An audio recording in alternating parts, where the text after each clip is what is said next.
The storm should have taken her life. Everyone agreed on that. A federal prosecutor, Grace Monroe, was found inside a mangled SUV clinging to a cliff above the roaring Pacific. No footprints, no witnesses, and somehow she survived long enough for a stranger to pull her from the edge of death.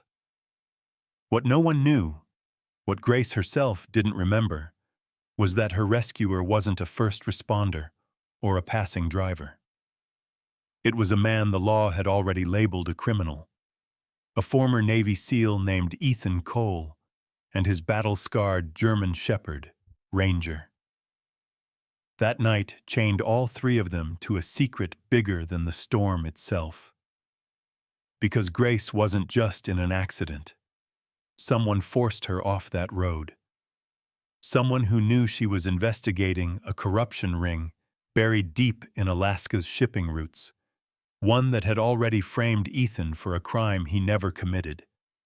And now, as winter melts into spring, the truth they uncovered will bind them together, or destroy everything they've begun to heal. If you want to follow this journey to the very end, tap follow and comment where you're listening from. Or simply type "Amen" to send strength to everyone who needs this story today. The wind on Kodiak Island carried a kind of cold that didn't just sting the skin. It climbed inside a man and stayed there. It wrapped itself around the ribs, settled behind the lungs, and reminded him why he had come to this remote corner of Alaska in the first place. Ethan Cole stepped out of his weather-beaten cabin and pulled his hood tighter, the frigid air cutting through even the thick canvas of his parka. He was a tall man, 6'1", with broad shoulders shaped by years of military conditioning. His face was angular, defined by a square jaw dusted with a few days of dark stubble, and thin lines around his eyes that were once sharp steel blue but now carried a muted weight, as if every memory dimmed their shine a little more. Beside him trotted Ranger, his German Shepherd, a large male with a striking saddle pattern and a faint gray wash along his back that made him look older than his 7 years. The dog was powerful but moved with a disciplined grace, a habit drilled into him back when he was a SEAL K9. The left ear perked sharply at every sound. The right, partially folded, no longer heard a thing after a close-range blast in Helmand Province. Ranger compensated with keen vibration sensitivity. He felt things before others noticed them. Sometimes Ethan wondered if Ranger sensed his nightmares before Ethan did. They walked the short trail to Ethan's old Chevy truck, parked crooked between two fir trees. Ranger hopped into the passenger seat, circling once before settling down, keeping his amber eyes on Ethan's face as if monitoring his emotional vital signs. Ethan reached over and scratched behind the dog's good ear. "We're good, buddy," he murmured quietly, his voice gravelly from sleep and silence. "Just another day." But Ranger didn't blink. He never did when Ethan lied. Ethan reversed out of the clearing, the tires crunching over crusted snow, and made the 15-minute drive to Hartman Logistics, the only freight company in this part of the island. The building resembled a neglected metal barn, gray siding, rust creeping along the corners, and a sagging sign missing the letter G. Steam poured out of the vents, mixing with the diesel fumes that always hung low in the yard. Inside the warehouse, heat radiated unevenly from overhead lamps, giving everything a faint orange tint.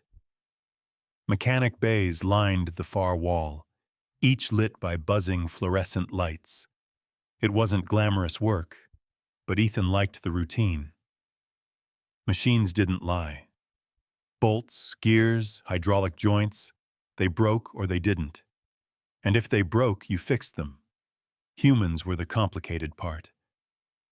That truth walked toward him now in the form of Dylan Hartman, the shop manager. He was a stocky man in his mid-40s with thinning blonde hair slicked back too carefully, a round face flushed from drinking or yelling, often both, and eyes that moved like a man searching for where he last hid the truth. His clothes never matched. An expensive jacket over cheap slacks, polished shoes stepping in frozen mud. Dylan liked to pretend he ran an empire, when in reality, he barely ran a yard of 20 employees. "Cole," Dylan said, voice sharp and nasal. "You're late." Ethan checked his watch. "It's 6:59. "Shift starts at 7, Dylan snapped. "Which is in 1 minute, Ethan replied. Dylan's jaw flexed, but he forced a smile, thin and artificial. "We'll talk about punctuality during your review." Ethan let the comment die. Men like Dylan fed on reactions. The first job of the day was a military surplus loader purchased by the company. The machine needed stabilization arms replaced before it could be moved. Ethan forced himself into the rhythm he trusted. Evaluate, measure, disassemble, repair. Ranger lay on a mat a few feet away, eyes scanning the workers, tail still, body relaxed but ready. Most guys in the shop liked Ranger. They respected a working dog, even if they didn't fully understand one. But Dylan hated him. "Get that mutt out of my shop," Dylan snapped from across the room. "He's not in the way," Ethan replied without looking up. "And he's a certified service dog." "Yeah? Certify him to sit still. Makes the clients nervous." "We don't have clients here," Ethan muttered. "Just trucks." Dylan walked closer. "One day, that dog's going to cost me money." Ethan paused, lifted his eyes and stared straight through him. A seal didn't need volume to make a point. Dylan swallowed and stepped back, muttering something under his breath before walking away. Later that afternoon, tension simmered again when Ethan discovered a crate of parts with inconsistencies. The serial numbers were off. The weight was too low, and one line item described a specialized military microprocessor that shouldn't have been there. Ethan brought the manifest to Dylan, who waved him off with an annoyed flick of his hand. "Just sign the damn paperwork," Dylan said, shoving a clipboard at him. "I don't have time for your paranoia." "This inventory is wrong," Ethan replied, "and that microprocessor isn't even here." "It's not your job to worry about orders," Dylan retorted. "Sign it and move on." Ethan didn't sign. That night, 2 sheriff cruisers rolled up to his cabin. Ethan opened the door before they knocked, Ranger beside him, silent and alert. The lead deputy, Tom Willis, a broad man with tired eyes and a gentle face, explained that Ethan was being detained for suspicions of misappropriating equipment. Ethan didn't resist. Ranger whimpered softly as the handcuffs clicked around Ethan's wrists. At the station, Ethan learned the rest. The microprocessor he flagged earlier was suddenly reported missing, and the manifest, with Ethan's forged signature, became evidence. He spent the night in a cold holding cell, staring at the concrete floor, while Ranger waited, anxiously, with Mrs. Kincaid, an elderly neighbor with silver hair and a warm heart, who agreed to watch him. By morning, Ethan was released on strict conditions. 8 p.m. curfew, mandatory landline call-ins, restricted travel. The judge made it clear, any violation meant jail time. Back at the cabin, Ethan sat on his porch with Ranger pressed against his leg. Snowflakes drifted sideways in the wind, the sky already shifting toward early dusk. His cabin, his refuge, no longer felt safe. Ranger rested his head on Ethan's knee and let out a slow, weighted sigh. Ethan whispered, "They took everything else from me, buddy. They're not taking you." Ranger nudged his hand, as if promising he would never leave. In the stillness of the Alaskan wilderness, surrounded by cold and silence, Ethan understood one thing. He was being cornered. And the only life that mattered, the only one he could not lose, was lying right beside him, trusting him completely. It was that trust, that bond, that would set everything in motion. The Pacific storm arrived earlier than predicted, rolling in from the open water like a living creature, fast, cold, and merciless. By noon, the sky over Kodiak Island had turned the color of slate, and the wind pressed against Ethan Cole's cabin with a low, growling force that rattled the windows. He had hoped the forecast would be wrong, but nothing in Alaska ever softened for anyone, especially not for a man already cornered by fate. Ethan pulled on his insulated jacket. The thick navy blue one faded at the seams, and stepped outside with Ranger close behind. The German shepherd's heavy winter coat bristled as flakes of wet snow clung to his fur. Ranger was tense today, his paws pressed into the ground with deliberate caution, nose twitching at every shift of the wind. The dog didn't like storms. Loud thunder unsettled his injured ear, and the rapid pressure changes in the air reminded him of helicopter descents and explosions from a past neither he nor Ethan could fully leave behind. Ethan had taken an extra job that morning, a last-minute request from Harvey Jensen, the owner of a small fishing lodge 10 miles north of town. Harvey, a wiry man in his late 60s with a bushy gray beard and a deep-set pair of kind blue eyes, managed the lodge alone after his wife passed away. He walked with a slight stoop, the result of decades spent hauling nets and bending over boat engines. Though grief had carved permanent hollows beneath his eyes, Harvey remained patient, humble, and always quick with an apologetic smile. When he called Ethan asking if he could deliver a load of split firewood before the storm hit, "I've got out-of-state guests coming tomorrow, son, and they'll freeze if that furnace doesn't stay fed." Ethan couldn't refuse. Harvey was one of the few people in town who treated him with steady respect, never prying about the military past or the silent dog always by his side. The job paid enough to cover part of his legal fees, maybe even the initial consultation with a private investigator to prove Dylan Hartman was framing him. But more urgently, it gave Ethan something he needed.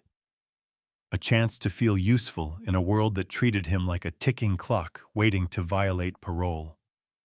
He checked his watch. 3:42 p.m. Curfew check-in, 8 o'clock p.m. Sharp. In good weather, the round trip to Harvey's lodge and back took about 4 hours.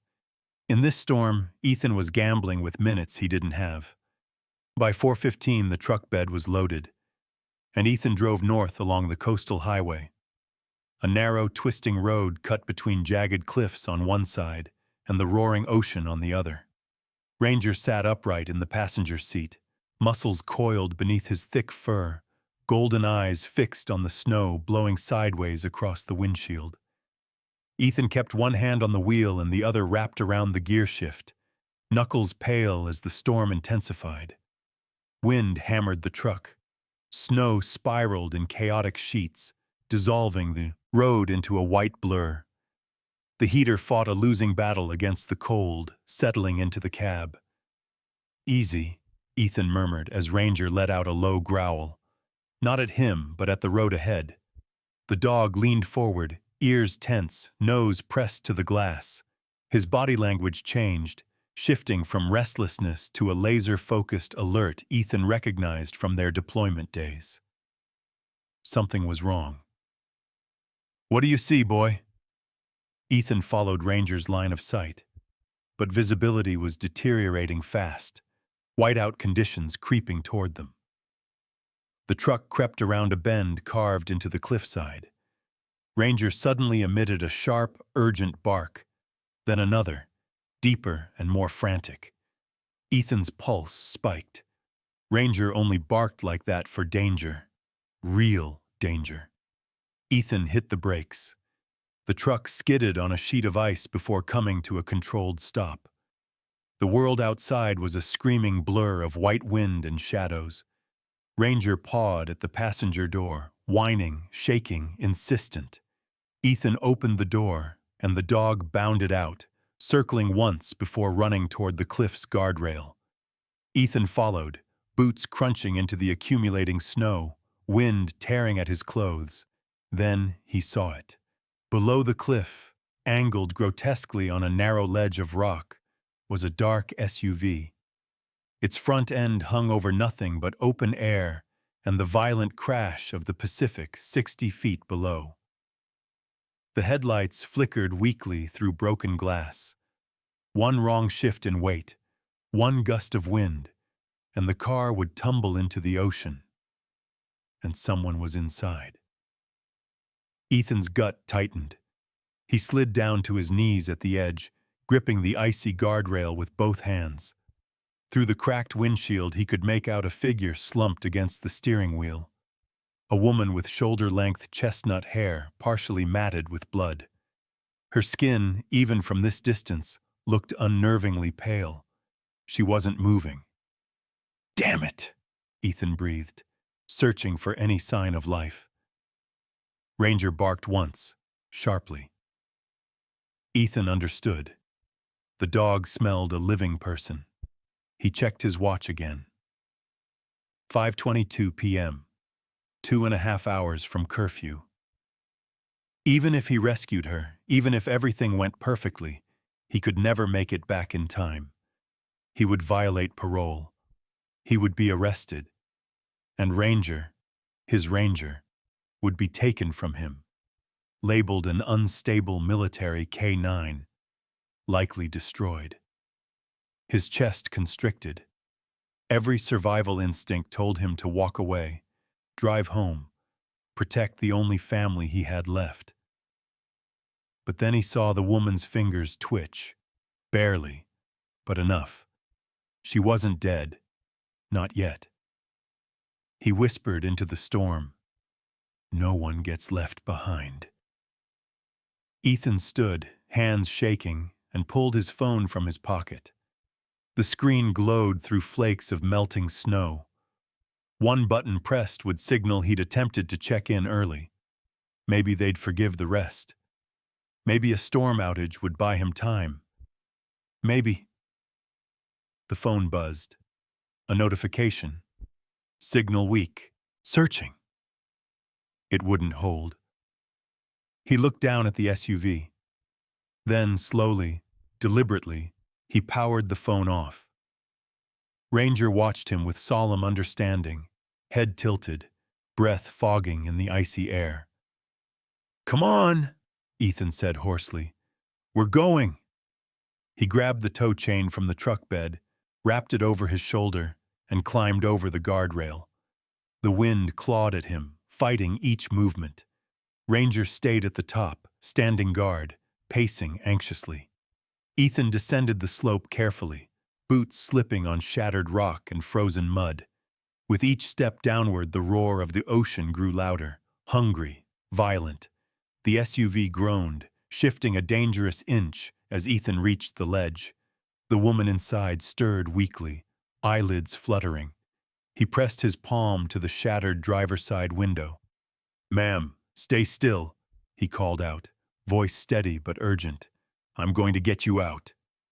A gust of wind slammed into the cliffside, shaking the SUV violently, and Ethan felt the rock beneath him tremble. The vehicle was seconds away from falling. He had made his choice, and now the storm would decide if he survived it. The chapter ends here, suspended on the edge of catastrophe. The SUV groaned under its own weight, the metal frame bending like a living creature in pain. Ethan Cole braced one hand on the shattered window, the other gripping the icy rock beneath him as wind clawed at his back.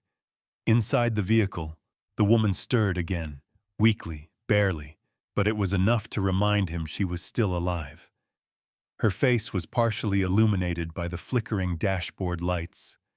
Smooth, pale skin dusted with broken glass, a cut along her eyebrow leaking a thin trail of crimson. Chestnut hair hung in tangled strands across her cheek, wet from snow and blood. She looked like she had been thrown from one world and slammed violently into another.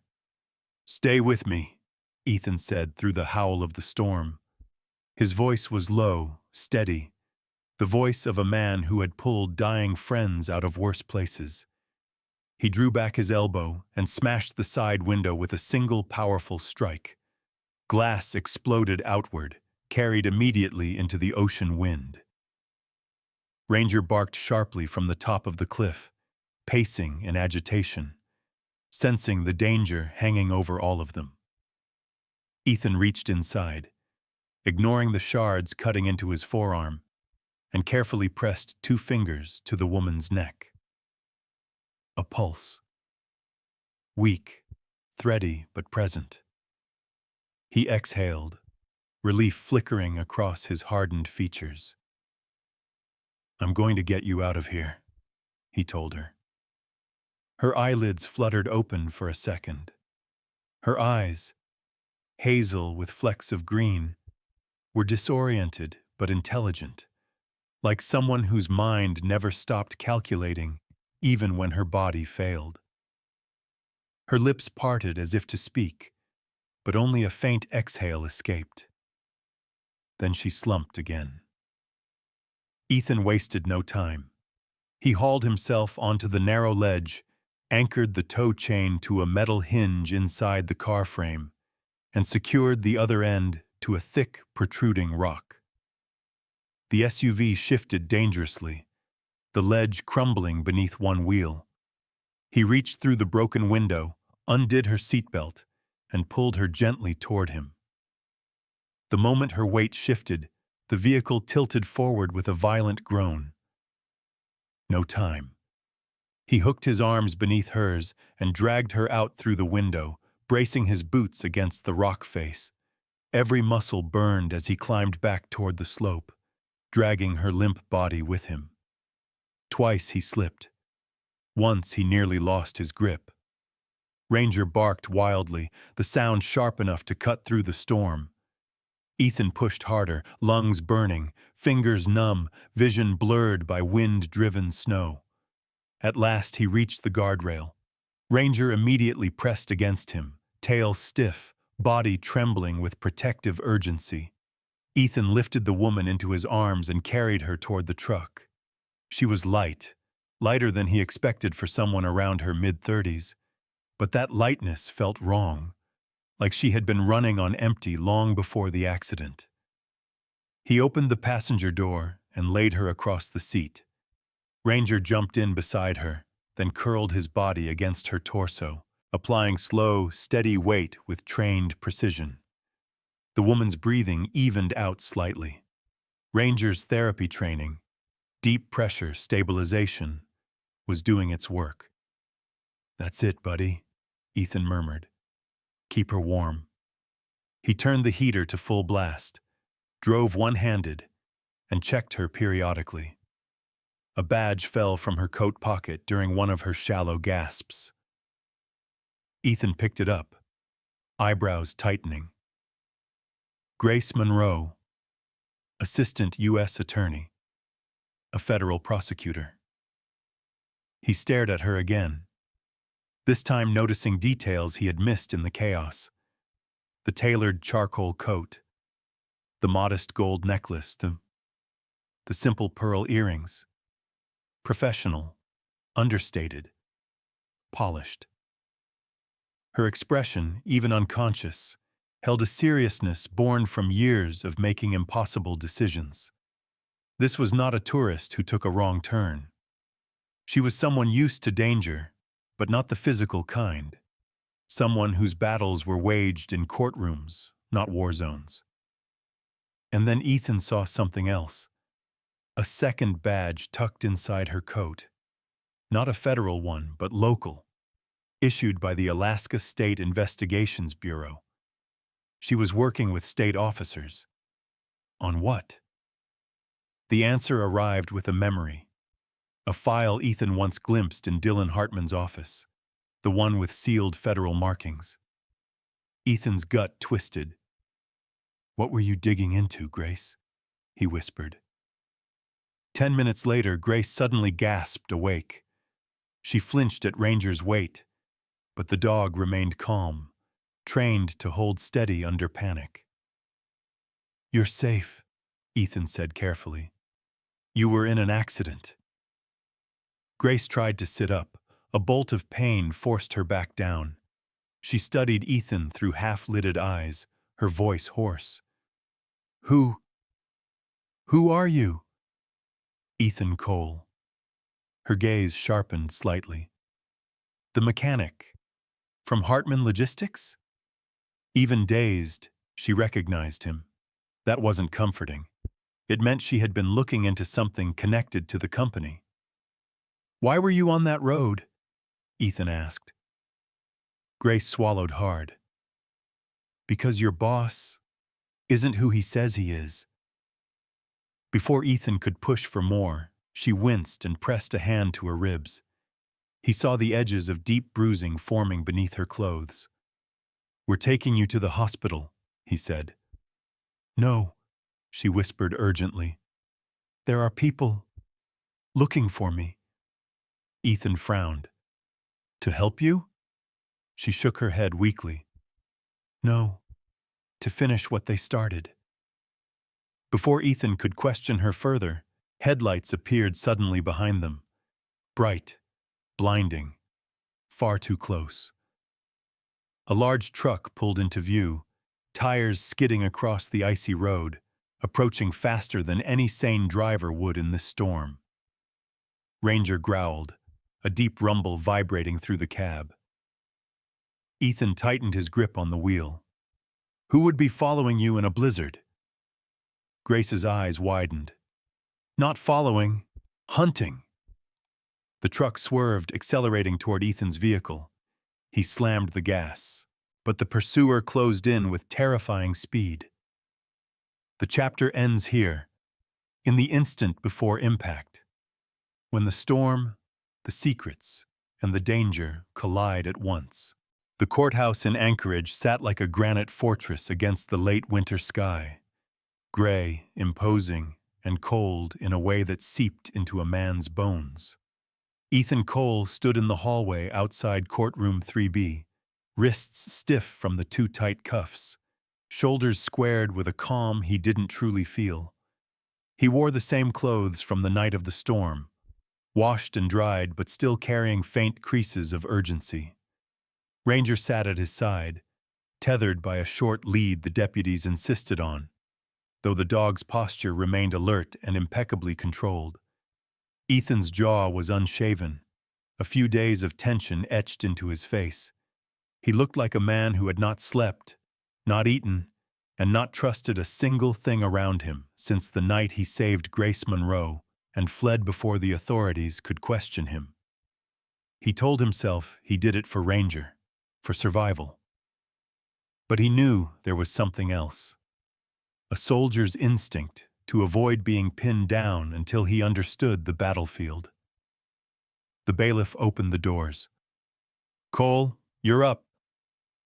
Inside, the courtroom buzzed with restrained attention. Wooden benches filled with townspeople, law clerks, and a handful of reporters, drawn by the sudden collapse of a federal prosecutor's car off a cliff and the mysterious appearance of a fugitive mechanic with a military background. Behind the prosecution table sat Dylan Hartman, wearing a crisp navy suit he had probably never worn before. His blonde hair was slicked back, but beneath the polished exterior his eyes darted nervously.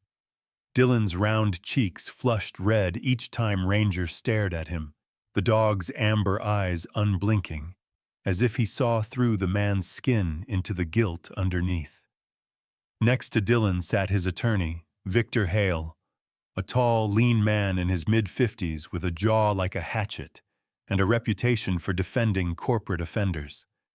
His salt-and-pepper hair was parted with military precision, and a thin scar ran across his chin, a souvenir from a bar fight in his youth that had hardened him rather than humbled him.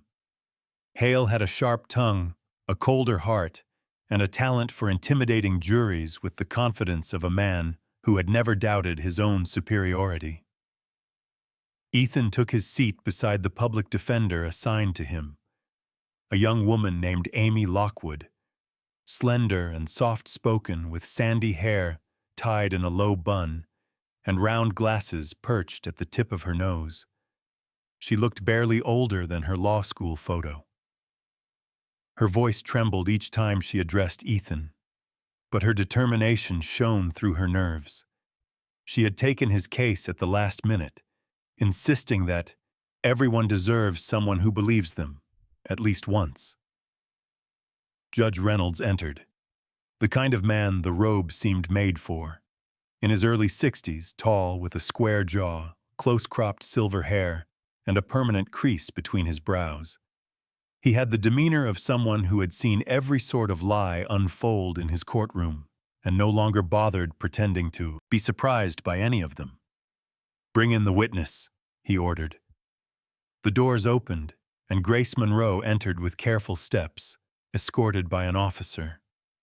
Her left temple bore a healing bruise, and though she wore a fitted charcoal blazer, her posture was slightly off, favoring her right side.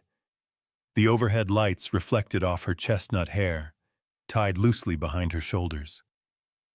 Despite the injury, her expression carried the sharpness of a woman accustomed to command. She did not look at Ethan. She didn't yet know the man who saved her was the same one now on trial for evading parole and allegedly stealing government equipment. Grace approached the stand, took the oath, and sat. As the prosecutor questioned her about the accident, her composure held, until a sudden pain seized behind her eyes. She pressed a hand to her forehead, breath trembling. The courtroom blurred around her. Ranger reacted first. The German shepherd shot to his feet, pulling the lead from Ethan's hand in one smooth motion. Before anyone could react, he bounded up the aisle toward Grace, leaping onto the step below the witness stand. He pressed his body firmly against her leg, applying steady pressure exactly the way he had in the storm. The courtroom erupted in gasps and shouts. "Get that dog back!" the bailiff barked. But Grace's hand suddenly stilled. Her breathing steadied, her pupils refocused. And then, recognition. Pure, visceral recognition. She looked down at Ranger, watched the dog's trained posture, the gentle insistence of his weight, the same gesture that had kept her conscious inside the frozen wreckage. Her gaze snapped to Ethan. He stood halfway up from his seat, prepared to pull Ranger away, but frozen by the shock on her face. Grace swallowed hard. "It was you," she whispered, barely audible. "You're the one who pulled me from the cliff." A murmur rippled across the courtroom. Judge Reynolds struck his gavel. "Order! Order!" Grace straightened, the pain subsiding as Ranger released the pressure. "Your Honor," she said, voice steadier now, "before we proceed, I need to present information directly relevant to Mr. Cole's charges." Dylan tensed, gripping the edge of the table. Grace continued, "My vehicle did not go off the road by accident. I was forced off. I was investigating a financial diversion scheme linked to Hartman Logistics." Gasps spread. Victor Hale stood abruptly. "Objection! Speculation!" "I have evidence," Grace interrupted. She held up a folder, its contents sealed in a clear pouch retrieved from her damaged vehicle that morning. "And among that evidence is GPS metadata from the company's truck roster." Her eyes locked on the judge. "The truck Mr. Hartman claims Mr. Cole used to steal equipment never left the loading bay that night. Its engine temperature readings and tire pressure logs show zero movement between 6 p.m. and midnight. Meaning," she turned, her gaze, sharp as glass, toward Dylan. "Mr. Cole was framed." The courtroom erupted again. the judge hammered the gavel. Silence! Before anything else could be said, the back doors opened with a commanding slam. A man stepped inside. Officer Liam Parker, Alaska State Trooper. He wore a dark tactical jacket dusted with melting snow, the badge clipped at his chest, glinting under the lights. Liam was in his late 30s, tall, muscular, with close-cropped black hair and a rugged jaw lined with 2 days of stubble. His brown eyes carried the steady, practiced calm of someone who had seen combat and survived it. Years of service had honed him into a man of discipline, though shadows of old battles clung faintly behind his expression. He had been Ethan's teammate once, another SEAL forged by fire. Liam approached the judge, voice low but clear. Your Honor, Agent Monroe's investigation aligns with an active probe by the State Bureau. Dylan Hartman is under suspicion for federal and state fraud. We're ready to take him into custody. Dylan's face drained of color. Victor Hale sputtered, "This is outrageous." But Ranger growled, a deep, primal warning that silenced everyone. Judge Reynolds leaned back, eyes narrowed. Then this court will pause proceedings to address these developments. Ethan felt the weight on his chest loosen for the first time in months, but the moment of victory cracked as suddenly as it formed. Liam's radio crackled sharply. A dispatcher's voice broke through, urgent and strained. Unit 4 to Parker. Be advised we have a breach at the courthouse loading dock. Unknown subject armed. Repeat, armed. Liam pivoted toward the exit. Grace lifted her head, fear flickering. They found me. Ethan locked eyes with Ranger. The dog's body stiffened, hackles rising, and the courtroom doors at the side corridor began to open, slowly, deliberately. The chapter ends here, hanging on the brink of danger. Winter on Kodiak never surrendered quickly. It loosened its grip the way an old soldier released a weapon, slowly, cautiously, as if the cold still had one more battle to fight. But by late April, the island began to soften. Snow retreated into patches beneath spruce trees, the ocean turned a gentler shade of steel blue, and sunlight stretched its fingers over the land in long, warm strokes. It was the kind of season that made even men hardened by war believe in second chances. Ethan Cole hammered the final plank into place on the small deck outside his cabin. Sawdust clung to his forearms, catching on the coarse, dark hair along his skin.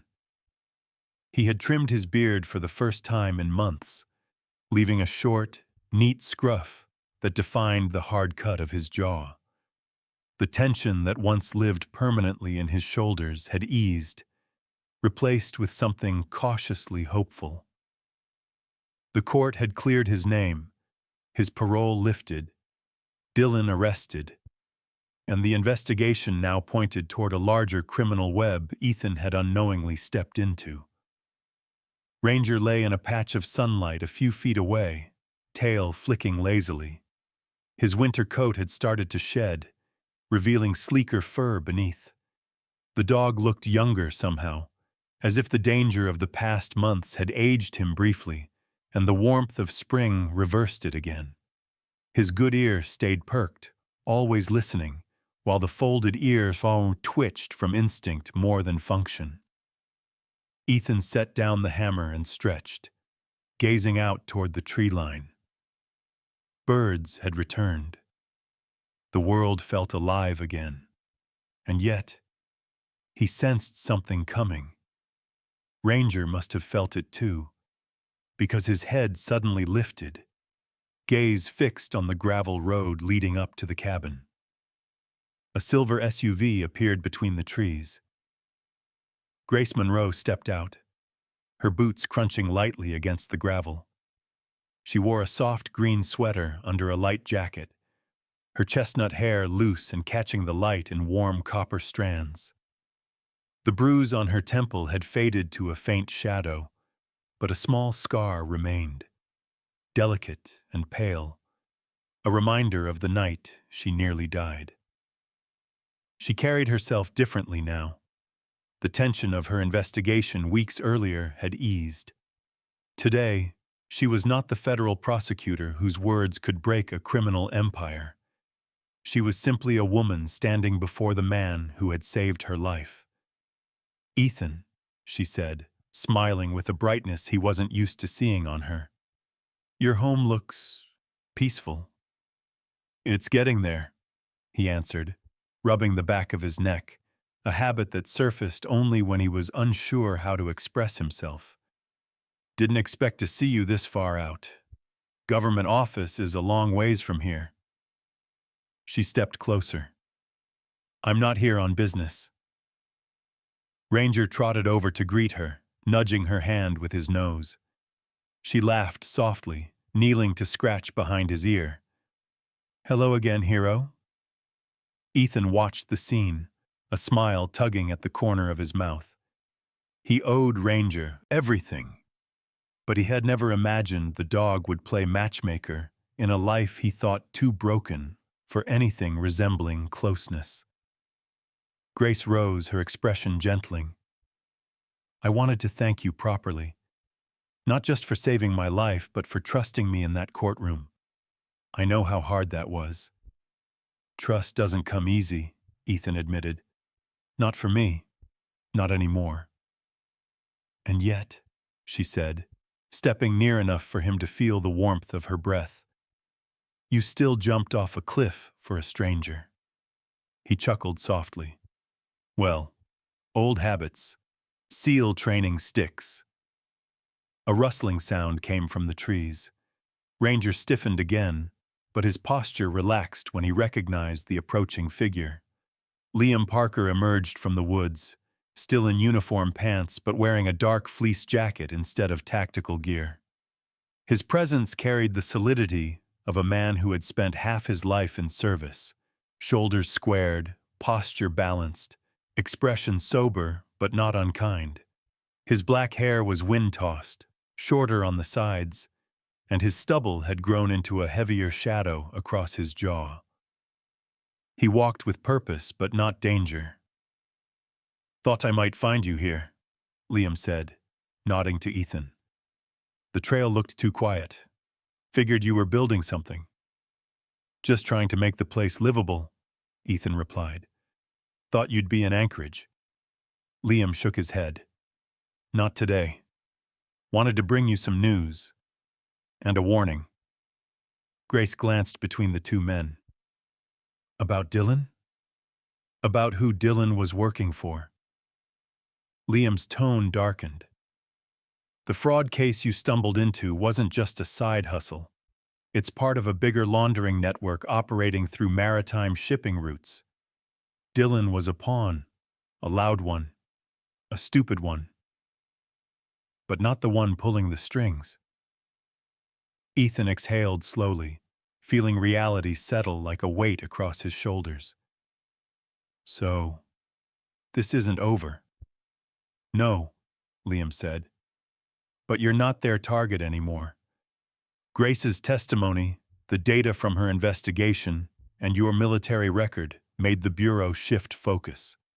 He looked at Grace. "They'll come after people higher up the chain, but both of you should stay alert." Grace nodded, absorbing the information.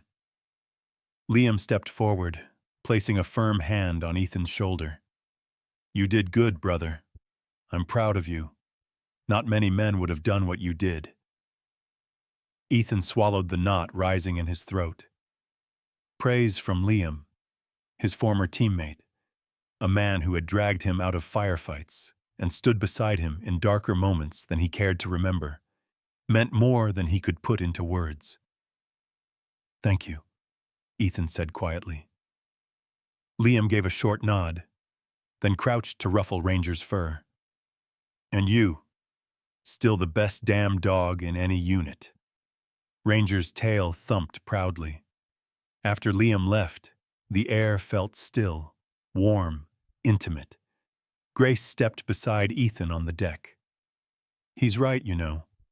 You do good, even when it costs you. Ethan looked at her for a long moment, then at the mountains touched with spring light. I spent years trying to disappear, he said softly. Didn't think there was anything left worth holding on to. Grace moved closer, close enough that her shoulder brushed his. Maybe there is now. Ranger padded between them and curled at their feet, placing his head across both their boots, his silent, symbolic claim of unity. The same gesture he'd made in the storm, binding two strangers together through survival. Ethan reached down, resting a hand on Ranger's back, then another atop Grace's hand as she joined him. None of them spoke, but the silence wasn't empty. It was safe, warm, whole. The sun dipped lower, casting gold across Kodiak Island. Winter had not surrendered easily, but spring had arrived all the same. And for the first time in years, Ethan Cole felt something bloom inside him. The fragile, unfamiliar promise of a future he might want to stay for. A seal, a prosecutor, and a shepherd, three souls fractured by different storms, had found each other on a rugged island at the edge of the world. Here, where the seasons turned slowly, hope returned too.